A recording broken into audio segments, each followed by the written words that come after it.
ព្រះចៅអធិរាជ Alexander កំពូលអធិរាជប្រឈមប្រទេសព្រះចៅអធិរាជ Alexander ជាក្សត្រចម្បាំងដ៏អស្ចារ្យបំផុតនៅលោកខាងលិចព្រះអង្គដឹកនាំទ័ពដ៏ខ្លាំងពូកែធ្វើដំណើរឆ្ពោះទៅពាក់កណ្ដាលទ្វីបលោកដើម្បី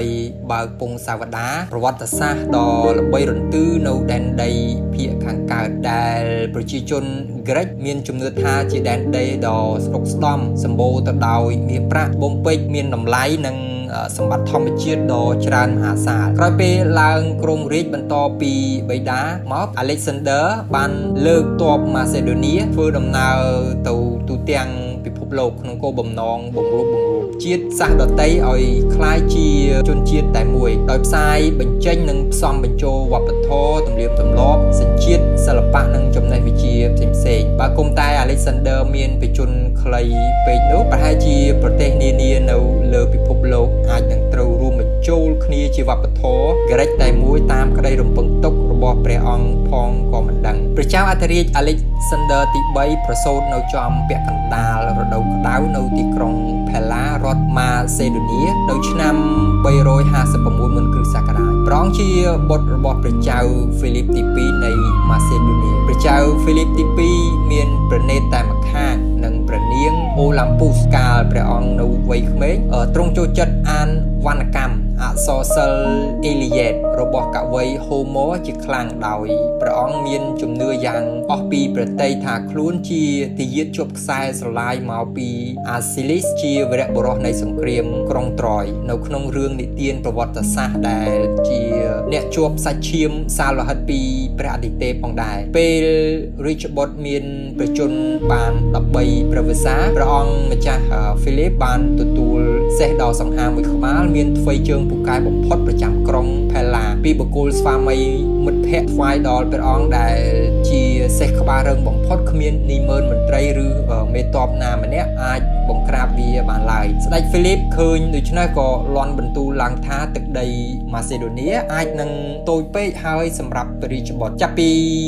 នោះមកព្រះអង្គម្ចាស់ Alexander បានដាក់ឈ្មោះសេះនោះថា Bucephalus ហើយព្រះអង្គក៏ប្រើសេះមួយក្បាលនេះដើរធ្វើសង្គ្រាមជាមួយខ្លួនរហូតមកព្រះចៅអធិរាជ Alexander ត្រូវឡើងគ្រងរាជ្យក្នុងប្រជជន20ព្រះវស្សាដោយសារតែព្រះអង្គម្ចាស់ Philip ត្រូវពួកប្រជាមិត្តលោកធ្វើកុដនៅពេលព្រះអង្គកំពុងតែតូចល្ខោននៅឆ្នាំ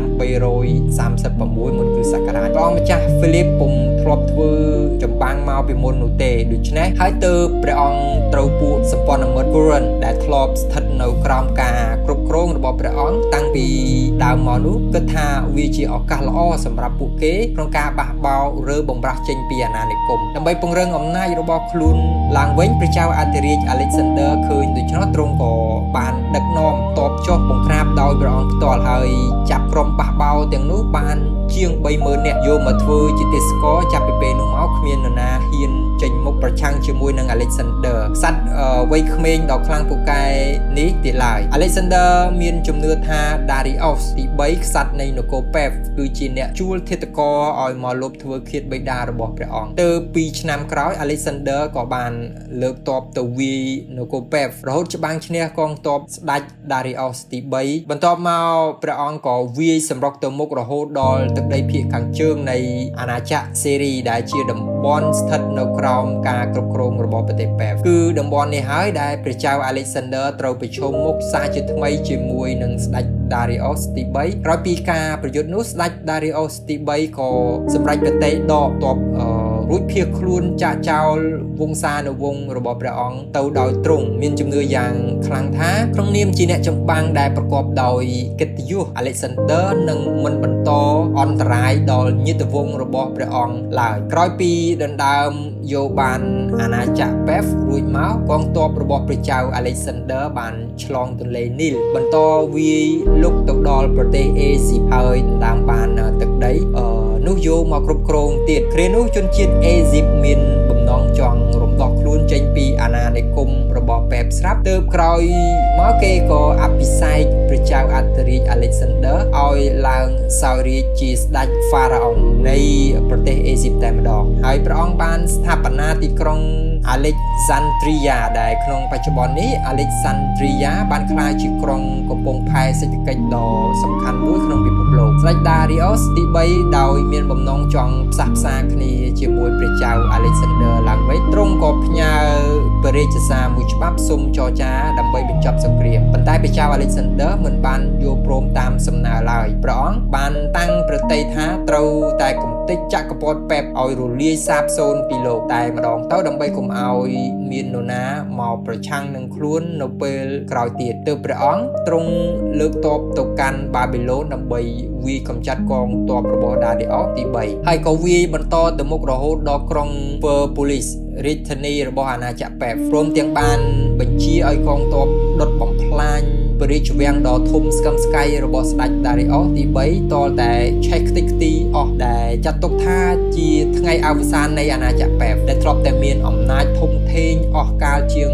230ឆ្នាំមកហើយនោះទោះបីព្រះអង្គបានគ្រប់គ្រងអាណាចក្រពេបហើយក៏ពិតមែនប៉ុន្តែទ្រង់នៅតែមានមហិច្ឆតាចង់ដណ្ដើមយកទឹកដីបែកខាងកើតតាមក្តីស្រមៃដែលធ្លាប់មានតាំងពីដើមមកព្រះចៅអធិរាជ Alexander ទ្រង់បានដឹកនាំទ័ពធ្វើដំណើរឆ្លងកាត់ភ្នំ Hindukov ឆ្ពោះទៅកាន់ប្រទេសឥណ្ឌាចូលទៅដល់តំបន់វាលទំនាបទន្លេសន្ធុវាយបំបែកនគរតកសិលារួចសម្រុកចូលដល់ដែនដីនគរបច្ចាមរបស់មហា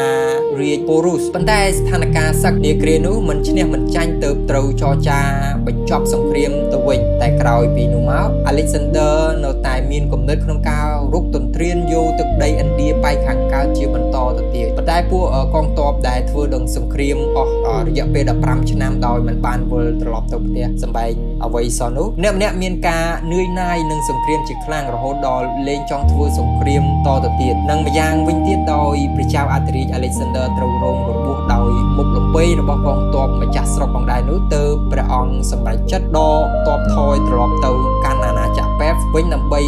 បញ្ចប់យុទ្ធនាការពង្រីកអាណាចក្រទៅតាមការស្នើសុំរបស់កងទ័ពនិងដើម្បីសម្រាប់ព្យាបាលរបួសរបស់ខ្លួនឯងផងដែរក្នុងការធ្វើដំណើរទៅកាន់អាណាចក្រពេបវិញនោះកងទ័ពត្រូវបានបែងចែកជាពីរផ្នែកគឺកងទ័ពជើងគោកនិងកងទ័ពជើងទឹកព្រះចៅ Alexander ត្រូវធ្វើដំណើរតាមផ្លូវទឹកជាមួយកងទ័ពជំនិតរបស់ព្រះអង្គដោយសារតែមុខរបួសត្រូវឈឺ